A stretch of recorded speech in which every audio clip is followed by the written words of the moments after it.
Vous savez que l'enseignement de la Bible est la plus haute forme d'éducation et nous bénissons Dieu pour cela. Nous voulons considérer en ce jour les questions de la grâce. Vous savez, on peut poser tellement de questions aux gens et nous nous posons des questions. Mais vous savez, quand la grâce nous pose des questions, tout change. Vous savez, en réalité, c'est jamais sans la grâce. Jamais sans la grâce. Et il y a des gens, bien sûr, qui veulent faire sans la grâce. Et c'est difficile. Parce que Dieu, là, il nous a mis dans une économie de temps où nous sommes placés dans un régime particulier qui est la grâce. C'est pour cela que nous ne voulons pas aller à autre chose et nous ne voulons pas prêcher autre chose. Nous voulons simplement continuer de considérer le message de la grâce de Dieu, ce grand message, ce glorieux message. Ensemble, lisons dans Jean 21, du verset 15 au verset 19 rapidement. Il dit, après qu'ils eurent mangé, Jésus dit à Simon-Pierre, « Simon, fils de Jonas, m'aimes-tu plus que ne m'aime ceci ?» Il répondit, « Oui, Seigneur, tu sais que je t'aime. » Jésus lui dit, « Paie mes agneaux. » Au verset 16, il lui dit une seconde fois, « Simon, fils de Jonas, m'aimes-tu » Pierre lui répondit, « Oui, Seigneur, tu sais que je t'aime. » Jésus lui dit, « Paie mes brebis. » Au verset 17, il lui dit pour la troisième fois, « Simon, fils de Jonas, m'aimes-tu » Pierre fut attristé de ce qu'il lui avait dit pour la troisième fois, « M'aimes-tu » Et il lui répondit, « Seigneur, tu sais toutes choses, tu sais que je t'aime. » Jésus lui dit, « Paie mes brebis. » Au verset 18, il dit, « En vérité, je te le dis. » Et le Seigneur du Père dit, « Je te le dis, quand tu étais plus jeune, tu te saignais toi-même et tu allais où tu voulais. Mais quand tu seras vieux, tu étendras tes mains et un autre te ceindra et te mènera où tu ne voudras pas. » Le verset 19, il dit cela pour indiquer par quel mort Pierre glorifierait Dieu. Et ayant ainsi parlé, il lui dit, « Suis-moi. » C'est glorieux, mes amis. Alors, ici, 3 fois, le Seigneur Jésus-Christ pose la question à Simon-Pierre. 3 fois, pas la même question. Et est-ce que Dieu vraiment a besoin de nous poser des questions? Est-ce que Dieu a vraiment besoin de nous interroger? Et ne savons-nous pas qu'il est important de considérer sa volonté? Et ici, vous et moi, on peut se dire, mais est-ce qu'on ne sait pas que simplement on a besoin d'aller à sa parole? Mais c'est très intéressant de comprendre que Dieu pose des questions.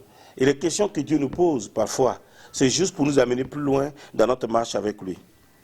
Et Jésus-Christ aurait pu imaginer un dialogue raccourci avec Pierre. Et à cause de son omniscience, parce qu'il connaît Pierre. Est-ce qu'il ne sait pas tout? Il sait tout. Mais non, seulement notre Seigneur s'est humilié. Encore et encore. Et il a accepté de mourir, d'aller à la croix pour le péché. Et aussi, notre Dieu peut s'humilier pour nous poser des questions à notre niveau. Les questions de Dieu, c'est selon notre compréhension. C'est pour nous aider à comprendre. C'est pour nous aider à redire les choses qu'on sait déjà. Parfois, nous, on pose des questions bien piégeantes. On pose une question, mais on sait pourquoi on l'a posée. Pour piéger un frère, pour piéger quelqu'un. Quand on était à l'école biblique, il y avait ce pasteur qui avait fait un exposé, et il a dit, mais lui, il dit, mais bienvenue à toutes les questions. Lui, il aime les questions, et puis il aime les critiques. Oui, lui, il n'y a pas de problème. Et puis j'ai réfléchi à une question, et quand j'ai envoyé la question, il voulait se transformer en boxeur contre moi. Parce qu'il n'avait pas de réponse. Nous sommes un peu comme ça. Nous, on peut piéger. Mais Dieu, ce n'est pas le cas. Dieu veut nous amener plus loin. Et ici, il pose la question. Donc, on voit les 3 fois, tout de suite. Il dit, m'aimes-tu? Et là, il utilise le mot agapéo. Plus que ceux-ci, tes collègues. Dans Matthieu 26, versets 33 à 35, Pierre, prenant la parole, lui dit, quand tu serais pour tous une occasion de chute, tu ne le seras pas tu ne le seras jamais pour moi. Il dit, Jésus lui dit, je te le dis en vérité, cette nuit même, quand le coq chante, et tu me réuniras 3 fois.